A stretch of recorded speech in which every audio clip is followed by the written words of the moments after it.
Welcome to That's So Rad podcast. I'm your host, Travis Vangsnes. This is a podcast about people, their passions, their life experiences, and their stories. As writer Frederick Buechner once said, the story of any one of us is in some measure the story of us all. All of us can learn something valuable from someone else's life and their stories. Join us for another conversation where we learn, laugh, and leave, seeing our own life in new ways. What's more rad than that?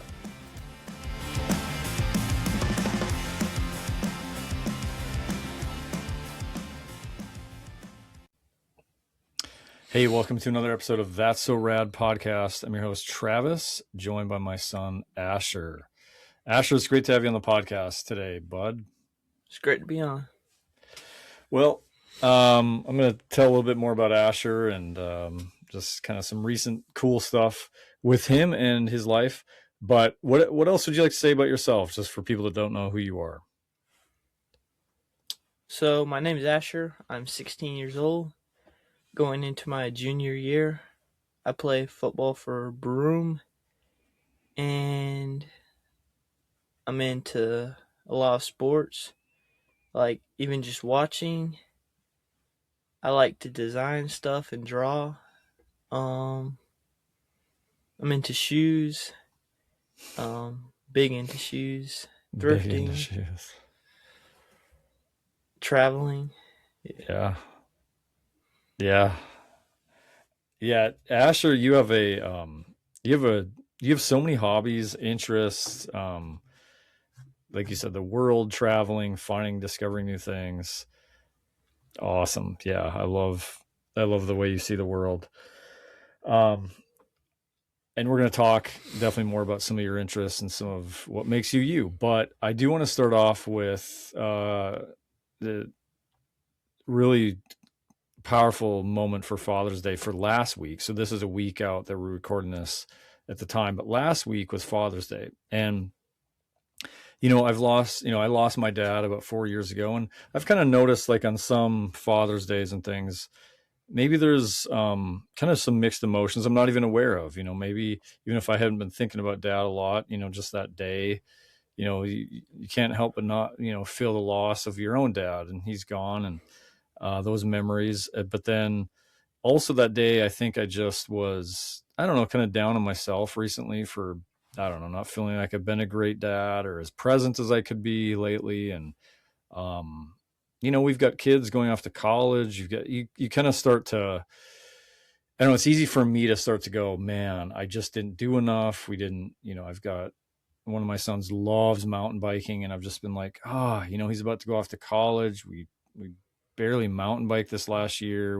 So it's kind of already the regret of certain things. And anyhow, I had also recently been thinking how much just to get a hug from my dad, just a hug, like, when he was at the end stages of dementia, he couldn't talk anyway. So it was a hug was kind of some of the last, kind of just memories of presence. And so, what happened is, so there, as we're celebrating Father's Day, my little guy and mom made a little poster, "That's so rad, Dad," and the kids all wrote a note for me, notes, and I was reading those, and I'm just emotional and wrecked. And I just, I'm telling the kids, I'm just finding myself kind of sad today, and I love all you guys, and thanks for the messages. And I'm breaking down trying to say this, and then all of a sudden Asher just comes over and just gives me this big hug, just holds on to me, and it felt like just an anchor, and it felt like exactly what my own dad would have done for me. Dad wasn't a man of a lot of words. A lot of times it was just that you felt he was there, and he knew you were maybe sad or whatever, and he just had this way of saying, "I'm with you," showing you he's with you. So Asher, that was a way to do that for me. So a little setup there. There's Asher's, you've had a busy summer, dude. What's kind of been going on recently for your summer? Recently I got back from a trip. It was a camp called Somersault down in Charleston Southern, and it was the best camp I've ever been. it was definitely my highlight of the summer so far because like I just really felt God's presence and like my favorite part was the worship. Every Mm. night there was worship and like you wouldn't want the worship to stop because like it was just so powerful. Like everyone was on their knees Oh, and what else? Also at camp we had like good Bible studies and stuff. And then there was just like some fun stuff we could do with free time, like play basketball in the gym, play mm. football outside, ultimate frisbee. Yeah. Yeah, that's all awesome. It kind of reminds me of when I was a senior. I think back to we had a huge trip out to Colorado for a youth group, and yeah, just being with kids from all over the place, and yeah, that was awesome. So glad you got that experience, and very cool. Um, yeah, and you're doing football. We'll talk more Yeah. about that. So that's been you actually had a break from that, so I'm sure that made it even Mm. all the better. Finally get Um, sleep in. yeah, sleep in and not have to go run and all that in the crazy South Carolina summer heat and humidity. Um, yeah, you might complain how bad the humidity is here, but why don't you put on a football helmet and shoulder pads and pants and then go out and um well, one of the things going on this summer that you and I both have a common interest, and Asher and I have a lot of common interests in sports teams. I mean, I've gotten you loving the Vikings. I'm Yeah. sorry right now for Yeah. that in advance of how much tortured you're going to be as a fan by that cursed team. But we do have a lot of fun with like the Vikings. And then, but this summer we've really gotten into the World Cup. You were already you knew already of like Holland and what's the other Norwegian soccer player? Martin Odegaard. Martin Odegaard. Yeah, yeah. And so you'd already known those guys, but kind of I don't know, caught me up to speed on that. And so we've been a big fan of the Norway team. Obviously, the U.S. team is really fun to see what happens there. Um, but I loved. I'm not a huge soccer fan. You know, not like watching the what do you call the different Europe leagues and the like Man Um, City and all that kind of stuff. A lot of people are in with what's it called? Premier League. Yeah. Premier League, right? So, but it's kind of like the World Cup for me is just it. I think what I love about it, and I want to hear what your thoughts are, is it's all the storylines, improbable matchups, these teams from all over the world. Some of these countries are tiny, no one knows where Yeah. they're at. They've qualified, they're in the tournament, they're doing seeing kind of just the fan bases, the unity. I think that's been a huge thing for me is watching like so, you know, and then teams have their like cultural like celebrations and stuff, but like seeing Norway play and doing their Viking row. But then I think it was after the game I saw this viral clip of where the Senegalese drummers were joining with them to do that. So the Norwegians were rowing with them while they were doing the Senegalese drum beat.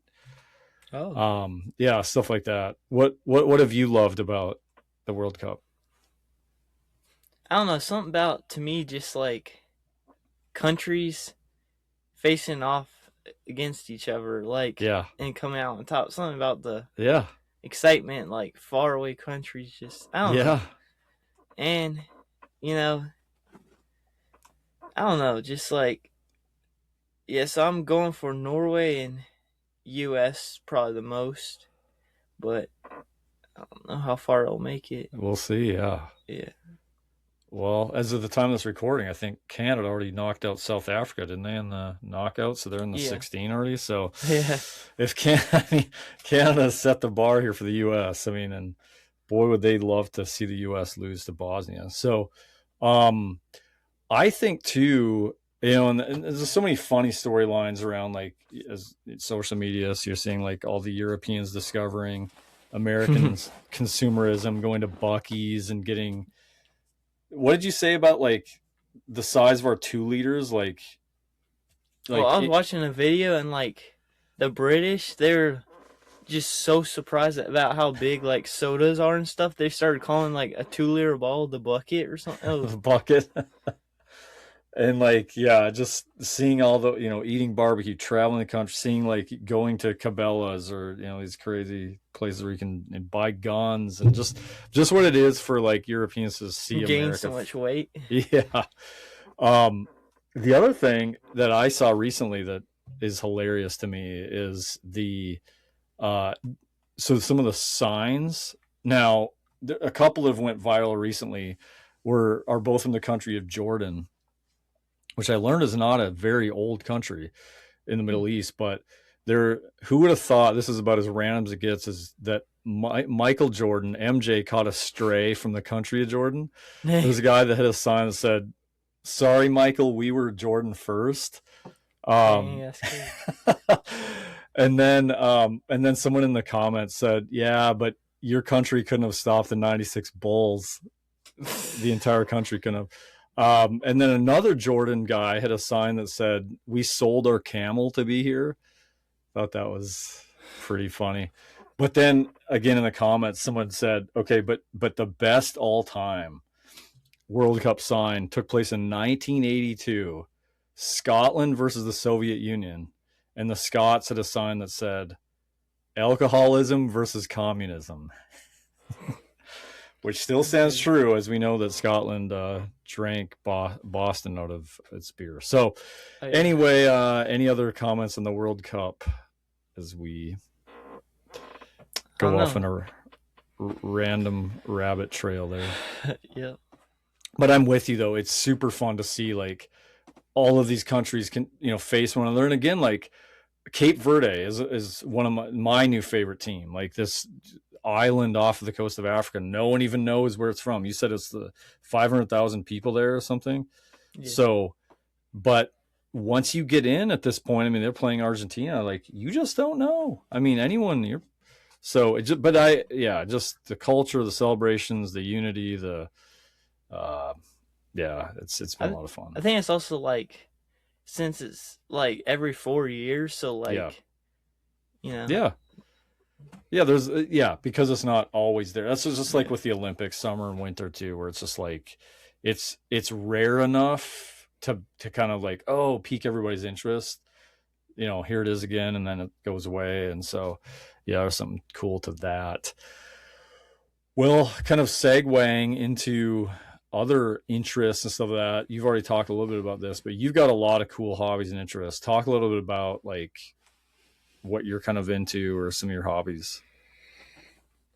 so I'm really big into shoes. I got tons of shoes. I'm trying to collect like all the 1 through 14 of the Jordans that like MJ wore during his time on the Bulls. Mm-hmm. But yeah, I'm big into that. Um,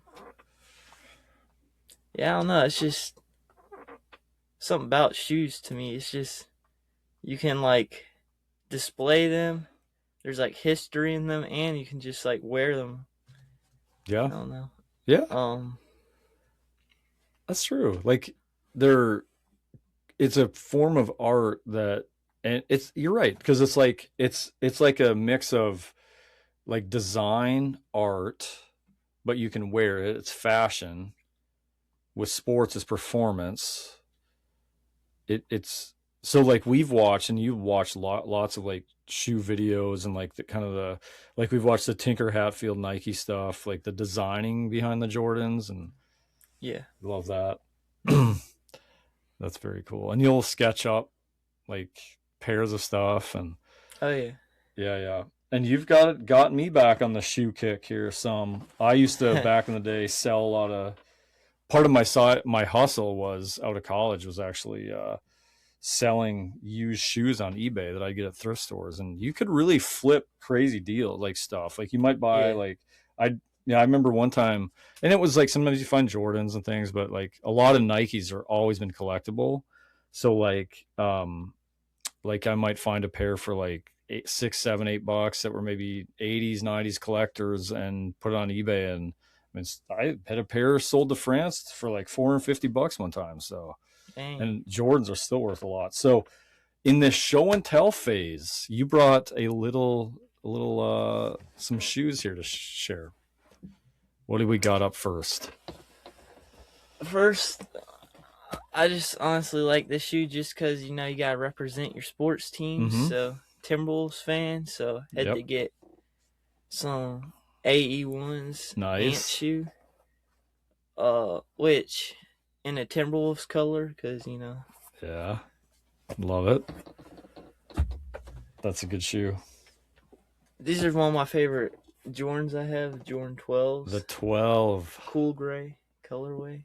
Now, what? Cause When did Jordan wear those? Was it or what big games or? 97. Okay. So there's like a historic game called. Well, it wasn't. This is like a more recent Yeah. colorway, It- but like he wore like the flu games, 12s, cherry oh, okay. 12s, taxi playoffs. Those are all 12s. Okay. And so like I think it was 97. It was iconic because one, uh, it was a playoff run. I'm trying to think. Was it in the championship where he was wearing the flu game and he was sick, Mm, or was it just another game? it was in the champs because it was in Yeah, Utah. that's what I thought. Yep. And he dropped over 40, didn't he? Yep. Points in Yep. them. So yeah, that's The bad uh pizza yeah, and flavor. he won championship in the Taxi 12s, which I actually have in my room somewhere. But so I'm a big Nice. fan of that. I'm a big fan of Jordan 5s. That something about the big tongue on the shoe. Yep. Love it. Another shoe is I found this at a thrift store. So this is an off-white. If you know, you know. So yeah, explain what off white is.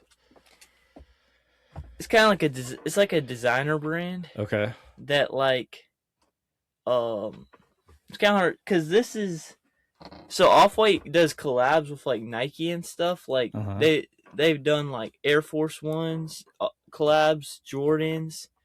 But this is just one of their non-collab shoes, which I found for like what was it, $10. $10, $12. Now, and if Which those are real, they're worth how yeah, much? yeah, I'm pretty sure these are real. And they'd be But worth what these potentially? brand new, maybe like I think we checked. It was like over 500. Okay. So those are. Dang.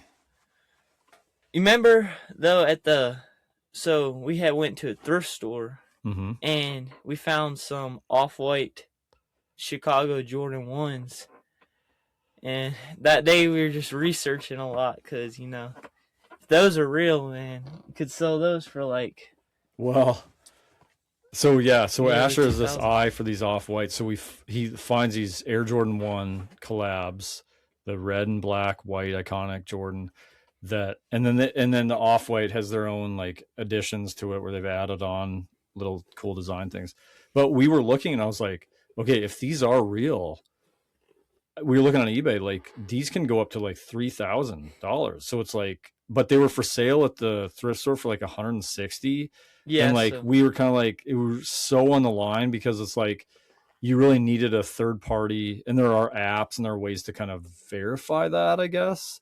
But even then, it's like, oh, it's such a yeah, risk because if it's deemed not, or you sell it and then the person buys it and they're like, I don't know, yeah, you're kind of like, you've already invested and then you have to. So, but we decided to not pull the plug, or we pulled the plug on that one.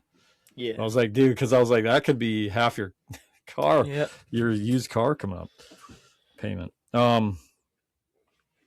Okay, and so I'm gonna add mine here. One of my favorite Jordans, courtesy of Asher, his resurgence and my love of shoes too, is the Jordan 9. Is that a Right? UNC? Is it the UNC colorway? It's got kind of a navy thing. I've always loved these. There's something about like they kind of remind me of like moon boots in the winter, like where I grew up, like crazy because they're kind of big and I don't know. It's like kind of that's the. I can't imagine these were greatly fun to wear. They're really heavy. It feels like, and but yeah, Yeah, always love those. And this is the patent leather, right? That's shiny. I yeah. think. Yep. That's what So kind of reminds me of Jordan 11s in that way. yes, I love the 11. So, any other shoe related things you wanted to mention? Honestly, I don't know, but once I get my license, I'm probably just gonna be thrifting a lot. So yeah, that's Yeah. probably all. Yeah. That's awesome. Yeah. Well, yeah. So your thrifting will increase by like 8,000% once you have your license, which you're working on getting. You're getting close to getting that. So, that's awesome. Well, moving kind of forward, just into your life and who you are as a person. Uh, so we actually did a podcast. So this is Asher's second podcast, first video podcast, but Jesse and I started a podcast that kind of launched us together out of the gate called Cultivate the Ordinary, which you can check out. And a lot of that's just on, yeah, different ways people have kind of cultivated their life to have deeper meaning or find ways that, I don't know, intersect, I don't know, slowing down and being more aware of things and beauty. And I don't know, it's a cool podcast. Uh, have had some great guests. Asher was on that. And, and I think on that episode, it was kind of around gratefulness. And it's kind of had one of the top downloads of all the episodes on that podcast. So if you've loved Asher in this episode and want some more Asher on a podcast, you check out Cultivate the Ordinary, and you'll see the one with Asher on there. But I do want to talk to you about one of the things, and I'm not saying this because you're my son, because you bribe me with shoes from time to time as gifts, and give great hugs. But you really are, I would say, the most grateful person I have ever met in my life. And so I'm not what I would call a deeply grateful person, but I'm growing in that, learning a lot from you and being inspired by you. So it did not come from me. Maybe it came from mom, but where what is it about gratefulness? How where do you feel like you learn to see the world and be more grateful? Um, talk a little about that. Hmm. I mean, I got so much to be grateful for, so that's part of it. Um, and I So, feel like go what, ahead. and I feel like just some of the people in my life and like men and stuff Mm-hmm. have just like shown me like respect and like Mm-hmm. yeah, like have been good examples for gratefulness and stuff. Even just looking at your dad, how he Yeah. was. Yeah. Grandpa Mark. Well, that's what I was going to stop you for a second on is I think part of what makes it stand out to me is your age. I mean, you're 16. I think in my experience, people that often I know are so grateful, I feel like have lived some life and maybe have been through things where it's like, maybe realizing maybe they went through an illness or something that could have taken their life or whatever. And they're now, and it's kind of like they have a new perspective because of what they either could have lost or were facing in adversity. And not that you've faced, adversity in life, but nothing big up to now. But like, I think that's what makes it so even more dramatic for me is because you're so young. So like when you say, because I have so much to be grateful for, like, yeah, you just have the sense, it seems, of just like, because part of that's noticing. There's a lot of people, it's for those of us that I guess struggle with gratefulness, we're not even aware of all the things around us we should be grateful for or could be. So I think part of it seems like is you have an ability to see things and just go like, I'm not taking that for granted. So let's talking a little bit more about, you know, how you're able to, I guess, be more grateful in the little things of day to day. Like what do you kind of feel like is part of behind how you're able to kind of see things that way? I'm just a really like observant person, so like when I see someone down, I don't know, I can like almost feel for him, and I Yeah. like I'll if that it's kind of hard like how that well I'm trying to explain how that would Hmm. connect to gratefulness, but like I feel like um I just can notice also like when people just give me little stuff and like that like Hmm. I no Yeah, no, I I'm don't know, it's kind of following. hard. I think it is hard to kind of, well, it's like you have this amazing gift, and then it's kind of like probably hard to kind of explain because in some ways you probably don't even know where that comes from. I think that's kind of Yeah, the nature of some gifts that are internalized, where it's just like, yeah, someone that's got a gift of just extreme compassion for, well, it's like, well, unpack that. Well, it's like, I mean, I don't know, I just see people in a way that, I really feel for them. I think that does connect. You're saying, I think that you you are very observant, and you also, I think, are able to read people because of that and what they're maybe feeling, or you're just hyper aware.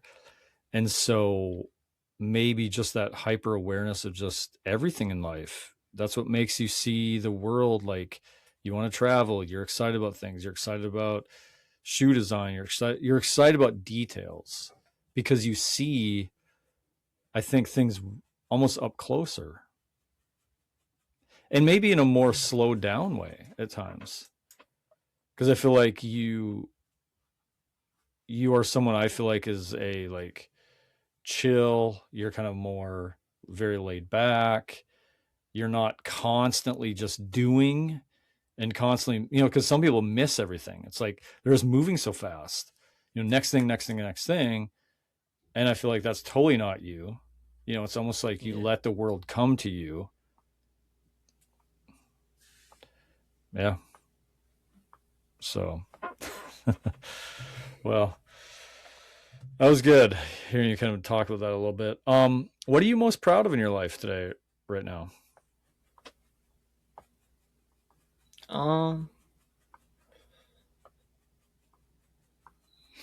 one thing I'm really proudful for is how football actually like worked out for me because like I've only been playing for this is my second year, Mm-hmm. and like I'm doing good. I'm keeping up with other players who've been probably playing since they're like fifth grade. So in a way, I'm Yeah. grateful. For, um,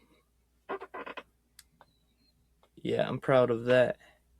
That like God made me athletic to like. Yeah. Yeah, well, that's an incredible story because, so I'm really proud of that. I played football. It was a wide receiver, and you're following Pops' footsteps, but better than me. Yeah, you got your hand. I mean, I think I did have good hands. I think maybe that's where you now you're just a better athlete. But I'm um, like a good route runner. I feel yeah, like that's one of my big things. yeah.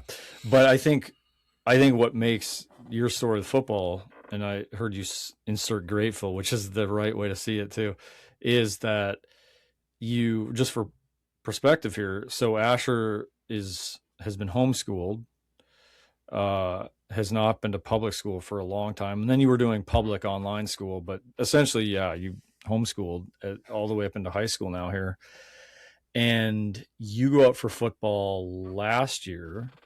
Okay, which is already, like you said, I mean, people have been playing since fifth grade. I mean, even when I started, there were places that didn't have it, Pee Wee football or whatever, still had it at, seventh grade. You played junior high up. So you were so much later into getting into the game.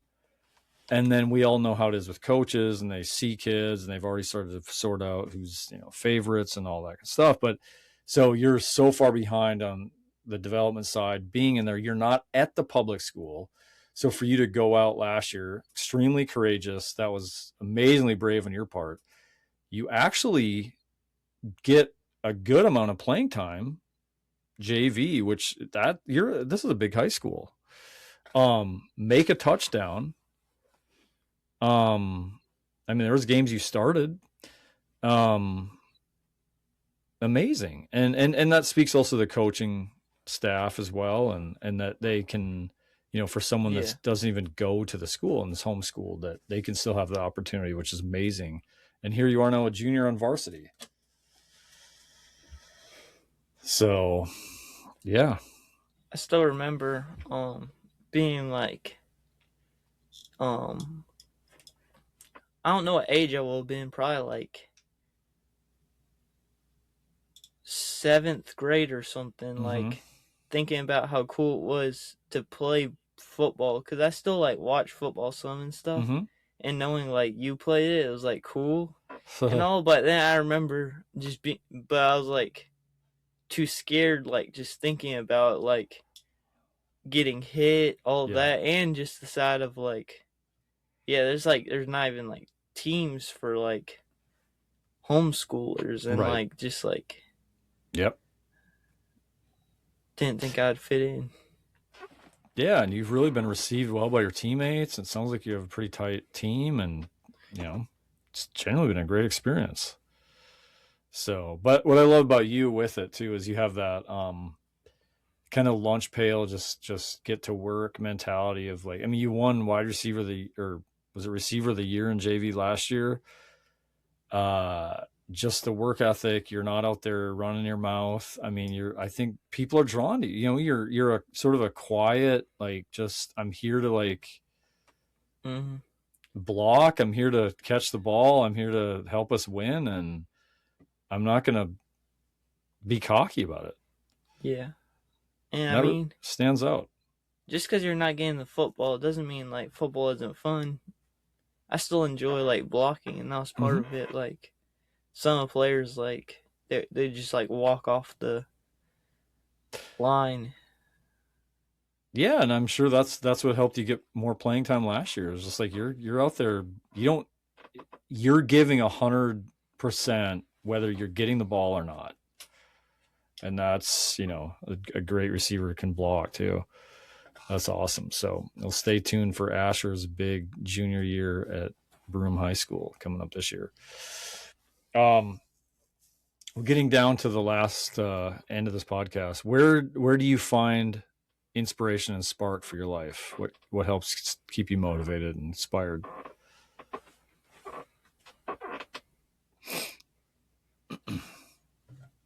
Trying to think. So, like, what people do? Well, who it could be someone that inspires you, or is what is your faith? I mean, what is it stories? Is it what is it Yeah, Jesus. athletes? I mean, Jesus for sure inspires me to, like, as they say, like, even at Broome, which is really cool. Like, there's like this like pastor now Mm-hmm. who like comes to some of the practices, and then like gives like he's giving like a little like probably like 5 minute sermon thing, and then he's like every time he'd come he'd say like, you're playing for a one man roster. I mean, Mm, sorry, for a one man audience. yeah, So audience of one. That's awesome. Yeah. So your faith, Jesus, and you're living that out. Yeah, I love that. That inspires me. Final question. If you could design a billboard, or if you need multiple billboards for this, but what would be on a billboard? What would you have on there? I'd probably have like, because I like designing stuff. Like, let's say like I was a shoe designer. Mm-hmm. I'd probably like put my shoe design on there and like try to so it reaches a lot of people. There you So go. hopefully get my shoes, Fun. Entrepreneur right there. I love that. Okay, so cool idea. So have your shoe design, have it there, big QR code. Yeah. People are driving by. Follow my. I love that. Discount if you click the QR code. Discount if you try to knock off the road trying to find the QR code. All right. Well, it's been It's been a great conversation. It's been great having you on, doing this podcast, and always means a lot as a dad to have my kids on, join me on these conversations and share them also with friends, family, and others that are tuning into the podcast. So appreciate that. And yep, thanks for hanging out in this conversation with us today. Yep. See you. Hope you enjoyed the episode today. Check out the show notes for any links or resources shared in the episode. If you enjoy the podcast, it would be really appreciated if you'd subscribe, leave a 5-star review, and share it with friends. May we all remember these words from writer Mary Oliver. Instructions for living a life. Pay attention, be astonished, tell about it.